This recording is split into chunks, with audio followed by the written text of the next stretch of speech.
Après la prise de Jérusalem par les enfants d'Israël, menés par Josué, le temps passa et les prophètes se succédèrent.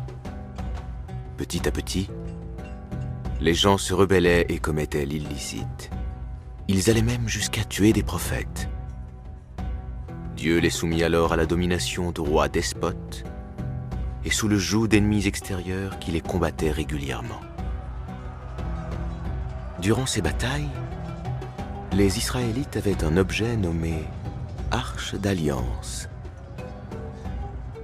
Celui-ci renfermait la sérénité et différentes reliques laissées par la famille de Moïse et qui, par la bénédiction de Dieu, leur offraient la victoire.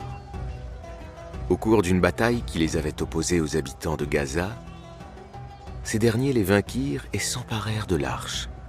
Le roi mourut de tristesse, et le peuple d'Israël resta sans roi ni prophète, à la merci des oppresseurs.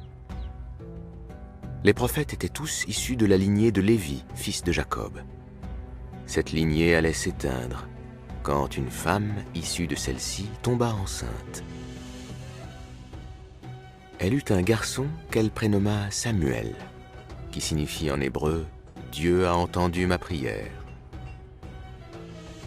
Elle l'envoya au temple et le confia à un sage qui lui enseigna les textes sacrés. Il y demeura plusieurs années. Une nuit, alors qu'il dormait, il entendit une voix. Il se réveilla en sursaut et se rendit auprès de son maître spirituel, croyant que celui-ci l'avait appelé. Cela se produisit une deuxième fois, puis à la troisième, il découvrit l'ange Gabriel qui lui dit « Ton Seigneur t'envoie à ton peuple. » Ainsi, Dieu envoya au peuple d'Israël le prophète Samuel. Le peuple d'Israël était épuisé par les guerres et dominations des ennemis. Ils demandèrent à Samuel de leur désigner un roi qui pourrait combattre leurs ennemis et les libérer de l'oppression. Dieu révéla alors à Samuel l'identité du nouveau roi. Il désigna un homme du nom de Saul. Saul était un homme modeste, doté d'une vaste science et d'une grande force. Cependant, les Israélites ne furent pas satisfaits car Saul était un descendant de Benjamin, fils de Jacob, alors que tous les rois jusqu'à présent descendaient de Juda, fils de Jacob. Le peuple demanda un signe pour légitimer le roi Saul. Samuel leur dit que le signe serait le retour de l'arche d'alliance parmi eux. Ceux-ci dirent alors qu'ils obéiraient quand Saul aurait récupéré l'arche. Ainsi, Saul partit avec une armée pour récupérer l'arche. L'armée qu'ils allaient devoir affronter était dirigée par un géant nommé Goliath. Dieu va sûrement vous éprouver à une rivière. Celui qui boira ne sera pas des miens. Exception faite pour celui qui puisera une gorgée dans le creux de sa main. Une majorité d'hommes burent de la rivière et désobéirent au roi Saul. Son armée se réduisit grandement. Une partie se découragea tandis qu'une autre priait et encourageait. Pour inciter les soldats à combattre, Saul promit à ses soldats qu'il offrirait la moitié de son royaume, ainsi que sa fille en mariage, à celui qui réussirait à tuer Goliath. Parmi les soldats, il y avait un homme qui avait plusieurs fils. Ils étaient grands et forts, sauf le dernier, qui était petit de taille, qui avait les yeux bleus, peu de cheveux et un cœur pur. Son nom était David. Il était un descendant de Juda.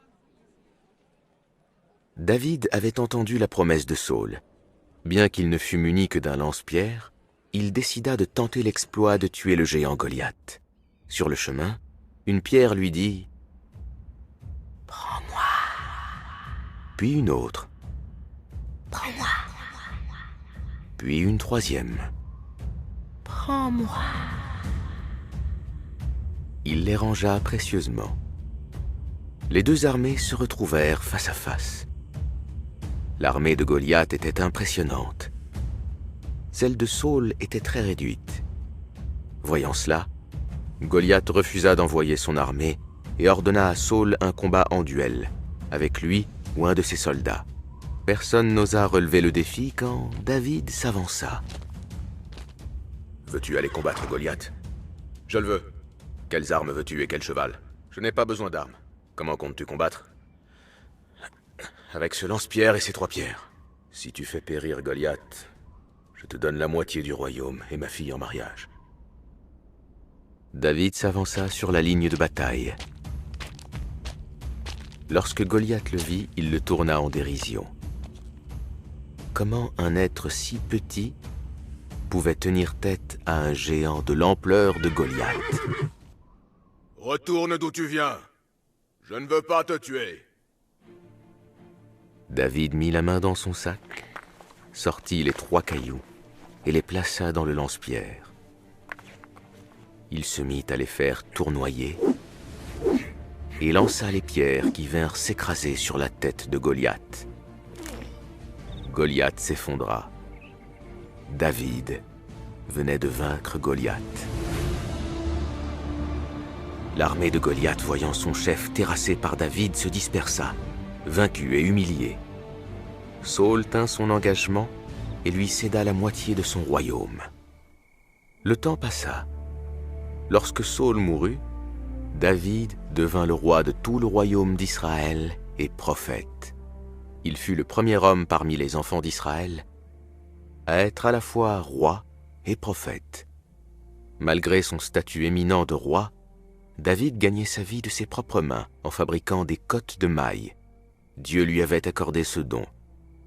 David avait également la plus belle voix qu'aucun homme n'avait eue. Dieu lui avait révélé les psaumes, et lorsqu'il les récitait, génies, humains, oiseaux et animaux restaient de longs moments à l'écouter, au point que certains d'entre eux mouraient de faim. David avait un immense royaume, et il était un roi juste et équitable. Dieu l'avait doté de sagesse et de la faculté de bien juger. Le prophète David avait l'habitude, lorsqu'il quittait son palais, de fermer toutes les portes afin que personne ne puisse entrer auprès de sa famille jusqu'à son retour. Un jour, il sortit et ferma la porte. Son épouse vit alors un homme debout au milieu de la maison. Elle se demanda par où cet homme était entré et eut peur d'être couverte de honte au retour de David. Lorsque David rentra, il aperçut l'homme et dit : « Qui es-tu et que fais-tu là? » Je suis celui qui n'a pas peur des rois et à qui rien ne résiste. Par Dieu, tu es l'ange de la mort. Bienvenue au commandement de Dieu. L'ange de la mort prit son âme au lever du jour.